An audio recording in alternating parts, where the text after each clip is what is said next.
This proves his formation works, that the tactics are sound, and this proves that if the players work hard for him, they can be successful.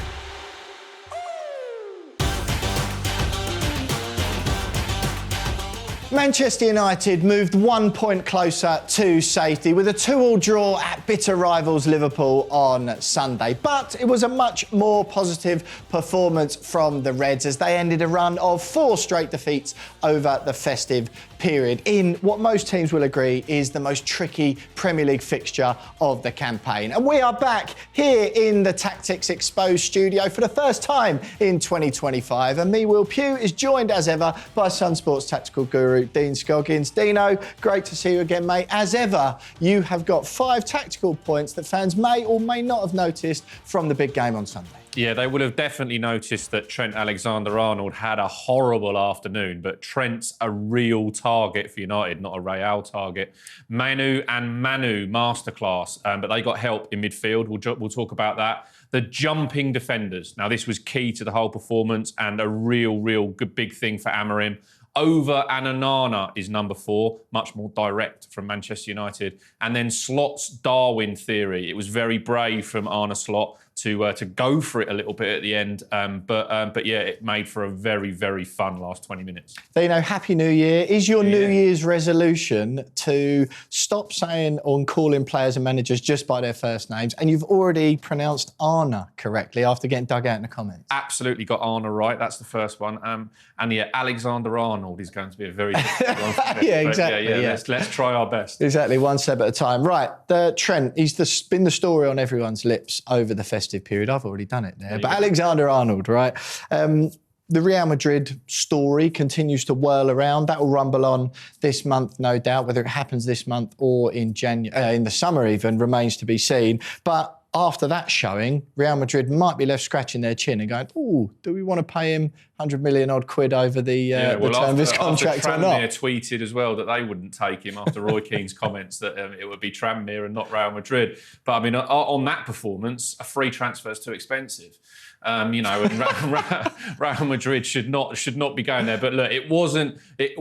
Everybody's talked about Trent Alexander-Arnold's defending for a long time. Okay, so we know he's not the greatest defensive right back, but he has so many other attruputes to his game. That's not why you buy Trent Alexander-Arnold. No, that's not why you buy him. But also full credit to Ruben Amorim, because this wasn't just about a poor performance from the right back. It was that Manchester United targeted that area. Yep. Okay, straight away, right from the kickoff, they were balanced towards that left-hand side. And we can see from it was 54% of their attacks went down the left. Yep. So that's not by chance. That is not just the ball and in play happens to go that way. That is targeting an area. And there's one very important thing to note about Liverpool before we move on to what United did, is that they dominantly attack down that right-hand side because of Mo Salah. Yeah. And because of Trent Alexander-Arnold. They are there. And also what happens is because Gakpo and Diaz now have got this incredible understanding where 1 minute one of them's up front and the other one's left wing, and then the next minute you look and they've switched over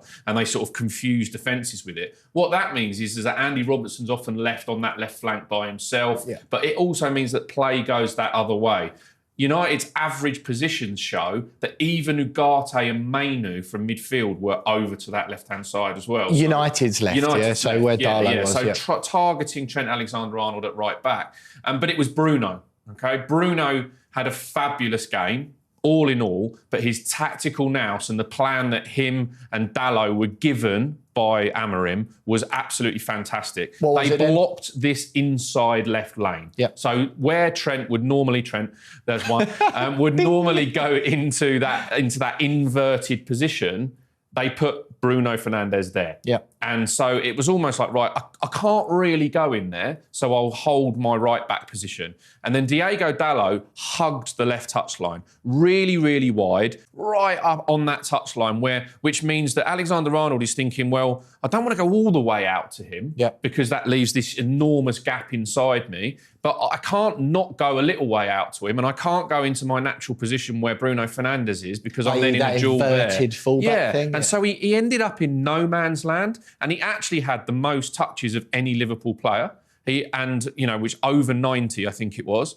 And but he did nothing with it. He gave the ball away over 20 times, or he conceded possession over 20 times. He was 13th place of the Liverpool players for pass accuracy. Yeah, right. So, I mean, that obviously is a poor performance, but it's also because he's got players covering positions where he normally wants to be. So his mind was scrambled. Look, the transfer thing may have come into it, but I don't want to take away from what Manchester United did. We saw Bruno Fernandes drop into a position and Dalot go up the outside. We saw Dalot come inside, Bruno Fernandes go make the overlapping run. So all the time, Alexander-Arnold is thinking, I can't go there, I can't go there. Konate was too narrow for me, which meant he didn't get a lot of help. Konate had a very good game, and so did Van Dijk in covering the Trent mistakes. But then also, as soon as Bruno Fernandes and Dalot sort of suckered Trent Alexander-Arnold out into that right-back position, Rasmus Højlund ran in the space in behind. So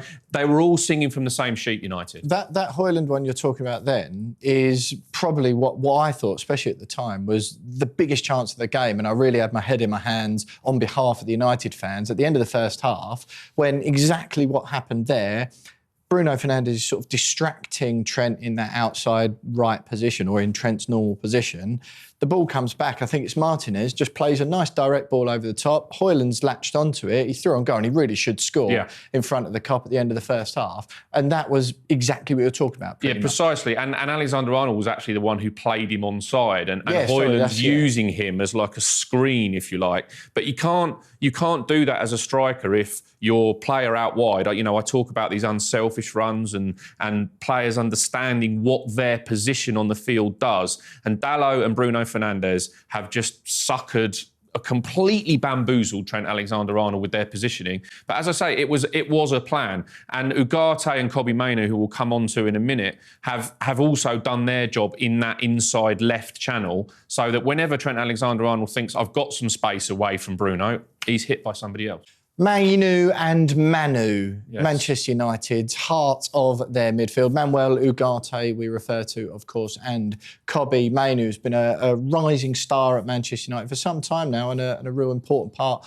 of that team. Talk to me once again about how well they're working together. Yeah, I mean, their legs are back, I think, was one of the main things. When Amorim came in, he talked about how much hard work these players had to do, and these two looked a bit short of fitness at the beginning. We did it on Tactics Exposed, didn't we? And you said one of the first episodes we done, I think it was around Mazraoui and after his arrival and how he might impact the team.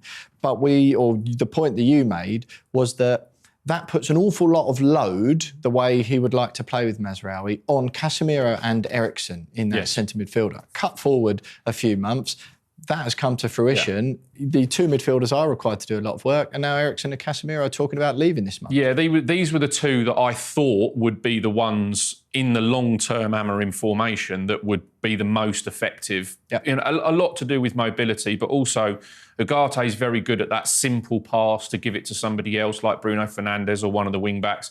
And Mainoo is very good in tight spaces, getting out of those tight spaces, which happens a lot in Premier League midfields. So what did you say on Sunday? Well, the thing is we've got to say that this was the first real week that Ruben Amorim has had on the training ground with those players. They've had 6 days, really. And it's about trust when you play in midfield together. If you play as a two in midfield, you have to trust that if you go out, your mate's got your back. Yep. And if you then are slightly further to one side, your mate has closed that gap in between the two so that you're not left exposed. And they work as a double pivot, but is a popular phrase. But in the 3-4-3, it is for you. Yeah. in the 3-4-3 world of Ruben Amorim, the two midfield players have got a heck of a lot of work to do. But I thought Mainoo was outstanding. We never mentioned Curtis Jones. No. And in previous weeks, you've looked at how good Curtis Jones has been. Mainoo played him off the park. Well, the return leg of this game, we did the show, didn't we, at Liverpool at Manchester United, the reaction show it was that we did. And we spoke non-stop around the magic of Liverpool's midfield, and Ryan Gravenberch we focused on in particular. Well, he was very good again yesterday, but United found a way to stop that, so that interchange of the Liverpool midfield. What they do, apart from Mohamed Salah, who stays sort of in Salah's position, why wouldn't you let him stay in Salah's position? It's Mohamed Salah. So, but the others are very interchangeable. They make off-the-ball runs in between defenders all the time to try and drag you out of position. But this is about trust. So Ugarte and Mainoo, and the week that these guys, they didn't just do it on their own, right? The week that they had on the training ground meant that they were very often 5 at the back, let's be honest. It's 3-4-3, but very often with Dalot one side and Mazraoui the other, they ended up with 5 at the back. Yeah. And with the 2 midfielders in front, that means that you've got a lot of ground to cover across the field, not up and down, across the field to stop Liverpool coming in. So Amad Diallo had very few touches in an attacking sense, but did a great job along with Bruno Fernandes at then making it 5-4-1, really. And dropping into that role, again, one side stopping Trent Alexander-Arnold getting his inverted position, and the other side where Alexis McAllister likes to drift into the inside left, take the ball on his back foot and then open the pitch up that way. That was where the Amad Diallo came in. So they stifled Liverpool in that area. They narrowed the line between the 5 and the 4 so that there was no room for Salah to play in between, and then no room for Diaz to get any real joy as well. And because they dropped onto the edge of their box and they trusted each other, you saw Harry Maguire at the centre of it, dictating it, and the 2 midfielders in front just did a brilliant job of jockeying from side to side. And when there was an opportunity to play out, they did it perfectly. They were, for the first time, under Amorim anyway, comfortable without the ball. Yeah. And, it wasn't, they didn't have to. We talk about dominating a game. You don't just dominate a game when you have the ball or you don't have the ball. You have to be comfortable at times, especially against a team like Liverpool without the ball. Yeah. And you could tell that a week on the training ground, they were all, as I said, singing from the same sheet, and they knew that what their roles were within that setup. Yeah. So it was a real big step forward. And that does come, doesn't it, Dino, from just time on the training pitch. Like you say, it's a matter of trust. And not only trusting that your mate is going to do what you want him to do and, look after you, but that he's doing what you've both been told to do all week on the training ground. Yeah, and they've gone through a 2, 3, 4 year spell where there would have been goals conceded where a particular player may have been called out for it, when really it wasn't his fault. He's doing a job, and then he's been let down by someone who should be covering him. Yeah. So that trust disappears in those times.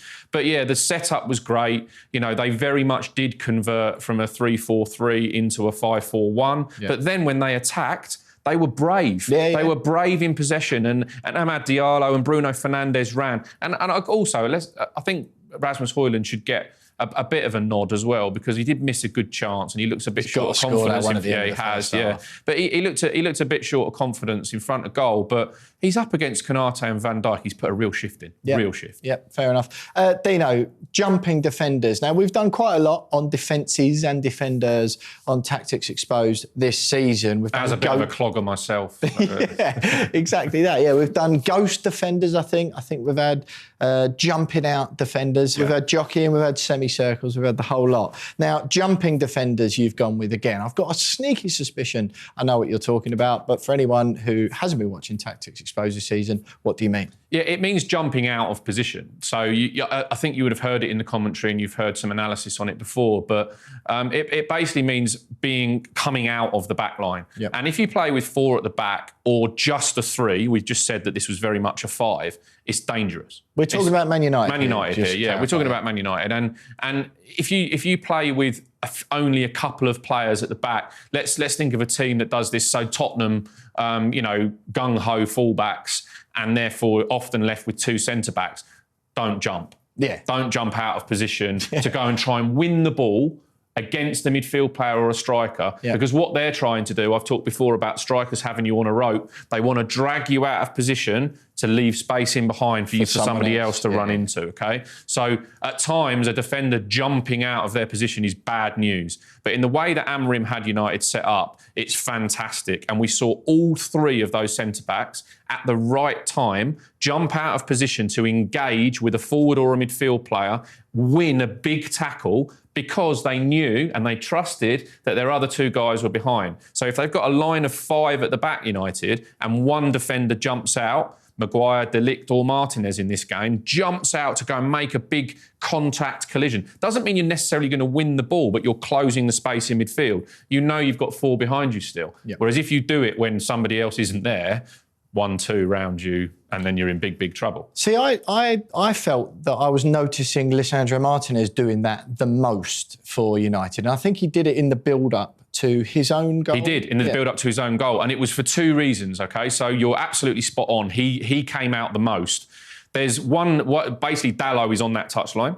So that means that he's got the biggest area to cover in front of him. Yep. And because of that position that Bruno Fernandes was picking up, Mohamed Salah, the genius that he is going to pick up that empty space that's in that. And there wasn't a lot of it, but Salah goes in there, which means that every time the ball goes in there, Martinez has got to make a decision. Yep. He's either going to let Salah touch it and turn it in, which is bad news, or he's going to get right up to him to try and force him backwards into that space. But you've got to get there quick enough, because if you don't get there quick enough, he's done you. He's, incredible strength of Mohamed Salah doesn't always get talked about enough, how he can hold players off. Dalot made a mistake early on and got booked for it because he was too tight to him too early. When you jump out, you have to arrive at the right time. You arrive when the touch comes. Yeah, sure. Because then if you're too early, foul. If you're too late, 1-2, see you later. So, yeah, United did it absolutely brilliantly. And what that meant is that Mainoo and Ugarte midfield pair always knew that if it came down the side of them, on one side, Martinez is going to come out and engage, and on the other side, De Ligt is going to come out and engage. And Harry Maguire even took the opportunity when he could to come out the centre and engage. Well, I think it was on McAllister. And it was a brilliant tackle, and it also sent a message. It was like, you are not getting any time to turn here, and we have got no space in between the lines. And what it meant was Liverpool, the most of any game this season, passed the ball backwards. Yeah. So it was really, really clever. Just very briefly before we move on to point 4, Dino, Harry Maguire, you thought, aside from what you said there, had an all-round very good game. Martin is probably getting a few more of the headlines, particularly with his goal and his general involvement.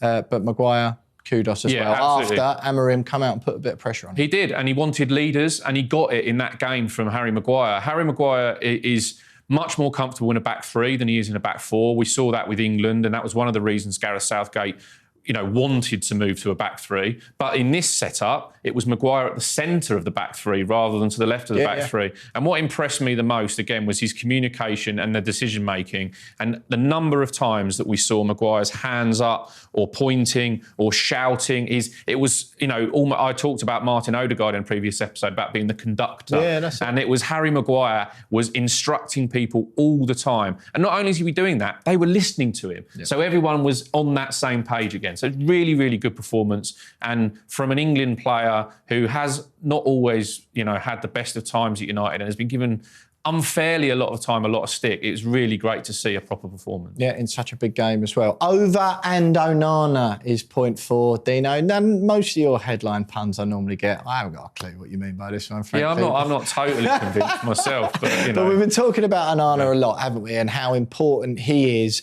for Manchester United and playing out from the back, as is the modern way in the Premier League, right? Are you seeing more positive signs from him under Amorim, and what did you see on Sunday? Yeah, we have seen more positive signs, and we did it in a previous episode. Again, go back and watch it if you haven't seen that one, about how they're going to play out from the back, and they use that zigzag pattern with Onana to play out from that position. I think that was ahead of the first game against Ipswich. I think that's right. And it played out precisely how we thought it would. But in this game, it was much more direct. It was 80% long passes from Onana. And I say long passes intentionally because this is not a hoof. This is a plan. There's the easy and obvious thing to say is we're just clearing our lines against Liverpool. We don't want to be playing around our own box. Correct. Okay, that is one of the positives. Liverpool are a pressing machine. Yeah. We've talked about how they press with a 4 or a 5, and they pin you into an area, win it back, and score a goal. So yes, it takes that away. But when you're playing in a 3-4-3 setup like Amorim likes to do, we've talked again before, and Amorim's talked about how much distance players have to travel in that formation and how fit and committed they have to be. The number of sprints up and back they have to do. So what this long pass does, and again, where Højlund had a pretty decent afternoon, and where also Amad Diallo and Bruno Fernandes won balls in the air, which was really impressive. And the two wing backs, it makes the pitch smaller. Often if you go to a ground and you watch a goal kick and, before teams played out from the back every time, you'd see 20 players and you could throw a towel over 20 players in an area of a field. And United did it. It was a bit old school. They went back to that way of working, because then in that smaller area, the second ball, you can try and win back in those areas. Yeah. And then if Liverpool win it back, one player forces them backwards and then everybody else retreats into their 5-4-1 again. Yeah. So it was a plan to, you revert Liverpool to their formation. Against them, when you don't have the ball, they are dragging you all over the place. And so you find that you're a right back and you're in midfield, and you find you're a midfielder and you're on the right wing, because you've marked a man and you've followed them. Yeah. And then Liverpool do you all over the place with flying red shirts everywhere. But as soon as a set piece happens, teams drop back into their formation. Yep. And so it enabled it to be a much more structured game than Liverpool wanted it to be, but exactly what Amorim wanted it to be. Right, let's wrap up. Dino, Slot's Darwin theory. This headline I get very clever indeed. Talk to me, Darwin Núñez. Yeah, and it was a really brave substitution, and this was at 1-1. So, we've got to say that United were more than value for a point, OK? But let's not take too much away from Liverpool. They didn't lose the game. They're 6 points clear. They weren't terrible. Trent Alexander-Arnold was terrible. But they weren't it wasn't a terrible performance. It just wasn't at the heights that we've seen Liverpool so far this season. But they were 1-0 down, Liverpool. And when the equaliser came, the substitutions were already ready. Yeah. They were clearly going to make the change. And he then made it anyway, even though it was then 1-1, which was a really brave thing to do, because we know what Núñez brings, and chaos, and I think he should have been sent off personally for the foul on De Ligt. But he makes those darting runs in behind, and he drags the defence. So if you see him running, you can't just go, I'm going to hold my line and it'll be offside. We're in a VAR world here where it's very difficult to be that disciplined and reliant on a linesman sticking his flag up because it might not come. So in a VAR world, teams are getting dragged into these positions. And what Slot did was, by bringing on Jota and Núñez, he took off Jones, and Jones was pretty anonymous, and he took off Diaz, who didn't have his greatest afternoon. But by doing that, he pushed a striker up front because he was fed up with Harry Maguire dictating the play. Yeah. And then, you are going to get on him. And then Jota didn't go to the left and didn't go to a wide position. He played right close to Núñez in that semicircle we've talked about, close to him, to win that second ball. And it was the idea, we're going to hit more direct balls to push Man United back, and if they win a header, we'll win the second ball with our midfield flooding on. So it was almost like I understand that United, very, very clever from Arne Slot and his coaching team, we understand that United have kind of got our number in this shape at the moment. We need to mix something up to change this pattern. And it did change the pattern. The last 20 minutes were like chaos. Yeah. And fair play to Man United for setting up for it. It was just, it was a brilliant watch. It was a delight to see footballers playing properly again for Manchester United when they haven't before. And it was also good from a neutral perspective to see somebody give Liverpool a good game, and I hope that they're not just going to run away with this title, that we can have an exciting conclusion to the season. Absolutely. It very, very much was like the Niall Quinn, Kevin Phillips thing, wasn't it? Yeah, it was almost big man, small man again, which again was a bit old school. A bit like us. Yeah. Right, Dino, just very, very briefly then, obviously a really disappointing festive period for United. It's not really good enough, is it, for Amorim? Amorim will say the same thing, for his players to turn up for the big games. Very briefly, what do you see between now and the end of the season? I just think they'll get better from here, because there's now a performance that you can put trust in. And if the players don't turn up like that again, then it is all about mentality and commitment. And as he said after the game, he was very, very angry about the previous games, because this proves they can do it. This proves his formation works. This proves that the tactics are sound. And this proves that if the players work hard for him, they can be successful.